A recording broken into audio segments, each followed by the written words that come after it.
Hello and welcome back to the ATMA podcast, where we give you the tips, tools, and strategies you need to be successful. My name is Brian, and I'll be your host today, and we've got some special guests returning with us, our lovely interns, Ivy and Bree. As you guys know, they're Gen Z, so go ahead and introduce you guys. Welcome back. Hi, I'm Ivy. I'm an intern at ATMA, and I'm a junior in high school. And I'm Bree, and I'm a content writing intern here at ATMA, and I'm a student at the University of Texas at Austin. And when they give me their notes, just full transparency, you guys are interning here, and you guys gave me some notes. And I kid you not, I looked at this acronym FOMO, and I was like, what is this? And I have no idea what's going on. So what is FOMO? So FOMO is fear of missing out. It's just kind of used when you're just not invited to something or you wish you were there. Okay, interesting. Yeah. So you guys that are listening right now, you guys are getting the spiel of acronyms. I've never heard of this. I'm a millennial, if you guys are don't already know. So FOMO. Okay, so we're going to be talking. Last week we talked about the concept of what channels are you guys on. You guys are obviously huge on TikTok and Instagram, and according to our last episode, you only use Facebook to check on the relatives, specifically the older ones, like me apparently. And then so your guys are on TikTok, you guys are on Instagram. And we're going to be talking about like your this FOMO concept, right? So basically tell me how you guys came up with this topic. Yeah, so with marketing or just honestly social media in general, you have to be able to know and decode your digital landscape. Okay.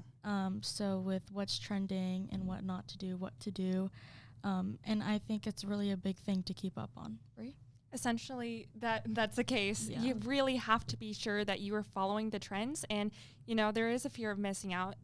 Are you going to be following the trends, or are you going to be falling behind? And so that's something you really need to be aware of. What is going on? What are people liking? And what is old and what you should move on from? Yeah. The funny thing about this is, now that you're explaining this to me, is that none of this is new, right? Actually, this is like it passed down from generation to generation. This is actually all psychology, right? Yeah. So everybody wants to be a part of the next big thing, right? Yeah. And so, for you guys, you have an acronym for it. But for us, we talk about the digital marketing. There's a fear, logic, gain strategy that we use, right? Which is the biggest. What you're looking right now is the fear. Okay, the fear of you guys missing out. You guys want to be a part of the next big thing. I think that goes for everyone. You guys want to be included in the new trend and things of that nature. And it's funny that we talk about this because it's not a Gen Z thing. It's actually a psychological thing, right? It's a psychological thing. People want to be a part of the brand new thing. They want to be a part of what's going on, okay? And so talk about what interests you guys, right? You guys are now in this digital age. It's kind of a crazy digital age, to be exact. I mean, we've got artificial intelligence now. Ivy just learned about augmented reality glasses, right? Talk to me about like what you guys are seeing online and what's making you, want to be a part of this everything that's going on social media, and what it affects your buying decision. For me, I love to see results. I want to see people using it. I want to see people just showing how it works. I feel like I'm very easily influenced when it comes to buying things online. I'll see something cute on like a little video on TikTok, and I'll just want to buy it. I'll screenshot it and I'll save it, and then I'll go ask my dad if I can buy it. What about you, Bree? Same thing? I think the same thing, and also just seeing people actually try the product, and I think that's where influencers come in. That's a big thing within our generation, is having people get your product and then show everyone what it is, basically make a demonstration. And if I see that it looks good on them, like clothing, for example, if it looks pretty on an influencer, or if they're using a product and they say it works well for them and they have it in their videos consistently, or they just use it at least for one video and throughout the whole video, then I'm more inclined to buy that product because I see that it's working for someone else, and perhaps it will work for me too. So back in the day, before my time too, we did television ads. You guys did a lot of like testimonial videos, right? So you're saying that it's basically the same thing, but now, what's the transition? You guys seen testimonial videos, right? Yes. You guys see like, oh, this product does this, Yeah. So what's the difference between those testimonial videos and using that as you watching an influencer use it? So with influencers, that means there's a wide range of people, which obviously involves inclusivity, right? And so I think a big thing about Gen Z is inclusivity. We've opened up, especially on the past few years, about a wide variety of people and who they are. And like I feel that Gen Z is a very emotional generation, right? So when it comes to things like that, we prioritize it, you know? People love seeing people of color who are creators, people who have same skin tone as them, where there's certain makeup products where they work best for them other than other people.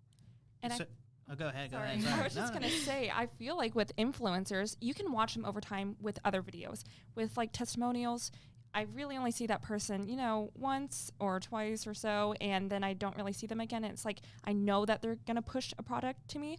But with influencers, you know, I can watch them for relatable content, just something that I find entertaining. And then they can seamlessly integrate your product in their marketing that they do for you. And so I feel like I have a relationship with that person in some way. Like I really like who they are. And so I'll continuously watch them. And if they like something, then I'm more inclined to like it than some sort of stranger giving a testimony. Yeah. And I also feel like, I mean, you could easily take the route where you can buy like a feature to have ads on For You pages. But personally for me, when I see like a video that I know is sponsored, I skip right past through it. I want something that like it isn't like, oh my gosh, well, they're trying to target it to me. Oh, I'm not interested. But if it's like seamlessly like, wow, like what is she using? Like that's so good. Like let me know what that is. I feel like it's better for it to come naturally rather than to force it onto. So, you know, you talked on a topic here that's actually quite interesting. So these influencers, right? So this is now a big deal because you guys have built these virtual relationships with these influencers now, right? And you're saying that they have a big influence on your buying decision. You talk about, you know, how many things have you, I'm actually interested. How many things have you actually purchased from an influencer using their marketing strategies? I think I've purchased a lot of things. A lot of my makeup, a lot of what I wear is because of influencers. Like I'll see a top, I'm like, I need that because it just looks so good on them, and I want to wear something that I think I would look good in. Like makeup products, yeah, sure they're expensive, but they look so good on other girls. Even if there's filters, like I'm just still convinced. And I mean, I've bought numerous amount of things. What about you, Brie? Me too. I have bought a lot of things because they try it out, they test it, and I see it works on them, and it looks really good on them, the products, or, you know, it makes their life easier, and then they put something like a link in their bio or within the video, and so I can easily access that product. And so I feel like it makes it very easy for me to purchase something because I see how it works, and then I can immediately access wherever I'm buying it from. So you talked about, like, during this, you guys are already thinking a lot of products, right? But there's a lot of businesses out there that don't have products; they have services or what have you, right? And so, have you guys ever purchased a service from these influencer marketers? I haven't yet, but I have seen services that I want to like engage with, but unfortunately, I cannot drive yet, so I'm a little bit out of a loss here. But well, there's a front lady girl at Nuvo Desk who does lashes and brows, and I was just talking to her because I saw her Instagram, and I was like, oh my gosh, like could you do my brows? And I really wanted to like invest in her service, and I feel like it's just like people want to see it. And like even for services, I've seen TikTok videos where like service people, they do pranks on their clients where let's say they're getting the lashes done and it's like something completely utterly awful, and then they'll be like, oh, I'm just kidding, and then it's just like their actual lashes and it looks so good. And for me, I actually have gone to places that offer services instead. You know, when people are getting their hair done at a hair salon, there's local influencers within your city. Yes. And I'm like, oh, that looks so good. I want to go to that salon. Or, you know, they go to a restaurant and they show the food and it looks amazing. And then I want to go to that restaurant and I want to, you know, see that food and I want to be able to do the same thing that they did. And I also, you know, hotels, travel influencing is huge. So if you're like in that industry with hotels, with, you know, travel agencies, that's a really big thing. And I follow those people, those influencers, and then I want to go to wherever they went, stay in the hotel that they stayed in, use whatever agency if they used one, and I want to be able to do the same thing that they did in their videos because it looks so amazing. Yeah, so basically, influential marketing is growing, right? And something that we're looking at here at Advent Trinity, believe it or not, is influencer, recruiting for these type of sponsorships. So that way, we're able to then get some of our customers with influencers as well. It's pretty cool that you guys are talking about this because basically you're paying somebody to refer you guys business, right? And that's basically what it boils down to. But in marketing, we have to think of all the different types of strategies. And what you guys have kind of explained is referral marketing, right? And that's for those who are older generation that don't really understand what this influencer marketing is all about, there's kind of like a kind of generation to generation of different names. Okay, so it started off as referral marketing. Okay, so you pay somebody a referral fee. And so a lot of people don't understand that the referral fee now then went to affiliate marketing. So millennials, we talk about affiliate marketing. That's basically you get a bunch of affiliate partners and they refer you business and they get commission. And now we get into influencer marketing, right? Where you hire an influencer to every time that they sell something through their profile, they get commission off of, right? But at the end of the day, it's almost the same thing. It's at the end of the day, it's referral-based marketing, just in different names and different terminologies. So it's quite interesting that you guys, like, especially Gen Z and millennials, believe it or not, I'm a late millennial, not an early millennial. So I'm borderline Gen Z, and I still don't understand Gen Z. But anyways, I steering off of my notes here. But referral business, and that's the name of the game is if you can find ways to get more referrals to your business, obviously those are more quality sales, of course, right? And so, what I like to talk about is now that we've identified the whole influencer marketing, we go back to this FOMO concept, right? And if you see it from an influencer, how long does it take for you guys to make a buying decision, fearing that you're going to miss out? For me, when I see an influencer and I see it like right on there, and I mean, I don't know if you know the concept of GRWM, which is get ready with me's. I feel like that's what really. Wait, one more time, because I'm so. Guys, I'm learning with you. Like, what is all these acronyms? Right, one more time. Okay, so GRWM, which stands for Get Ready With Me. Get Ready With Me. Yes. Okay. So that's. So you know, those listening, that's like the new hashtag, Get Ready With Me. So yeah, Get Ready With Me's are the newest trend. I think it just emerged this year. But it's where, I mean, a wide variety of people, doesn't have to be influencers. They get ready. They show their makeup routine. They show them what they're wearing. And I feel like that's a really big thing for, like influencers, because I don't know if you know who this is, but Alex Earl. You're looking at... They got a deer in headlights right now. Well, there's this girl named Alex Earl. She had just recently become really popular over the past span of, I believe, like 6 months. And a lot of girls love her content because, I mean, yeah, she's very attractive. She's pretty. But, I mean, the products she uses are just so good. They last all night. And it's just a thing about Alex Earl is that she's very relatable. And that goes back to what Bree was talking about in episode 1, where we talk about relatability. Alex Earl is prime college girl, very much partying, just out and about, like, especially for, like Gen Z right now, for what age group we are. Mm-hmm. So it tends to attract a lot of us. And personally, I love buying all the stuff that she uses because I probably bought like 5 things that she uses because it's just, they look amazing on her. That's funny.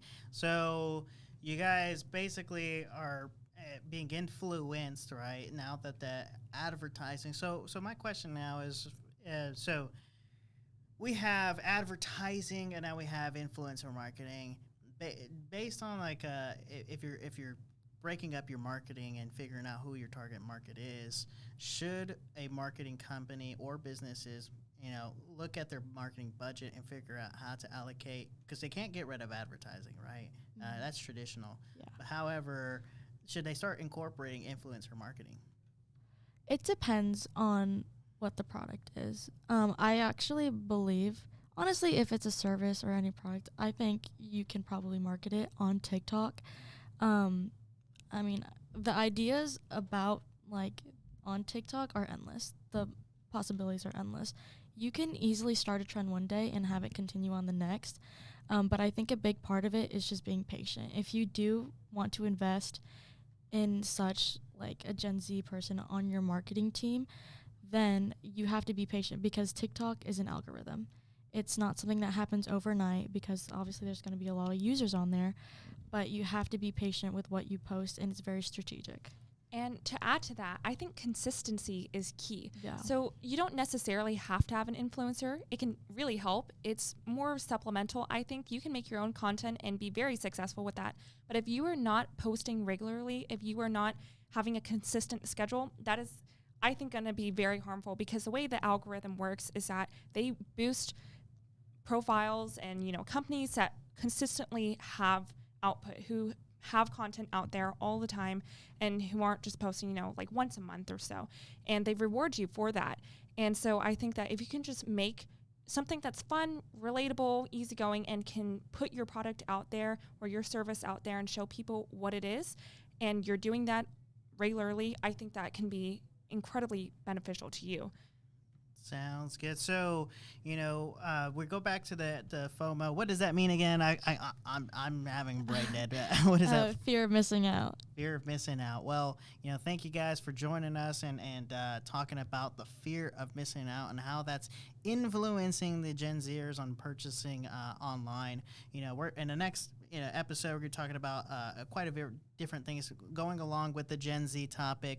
This season is all about Gen Z. It's about your generation and figuring out how to market to you guys, how to communicate with you guys, and figuring out how to relate to you is basically what I'm hearing. In order for you guys, us business owners, to be able to market to you guys. So thank you guys for coming in, and thank you guys for listening to the show. Once again, my name is Brian with Avid Tree Marketing Agency, and we'll see you next time.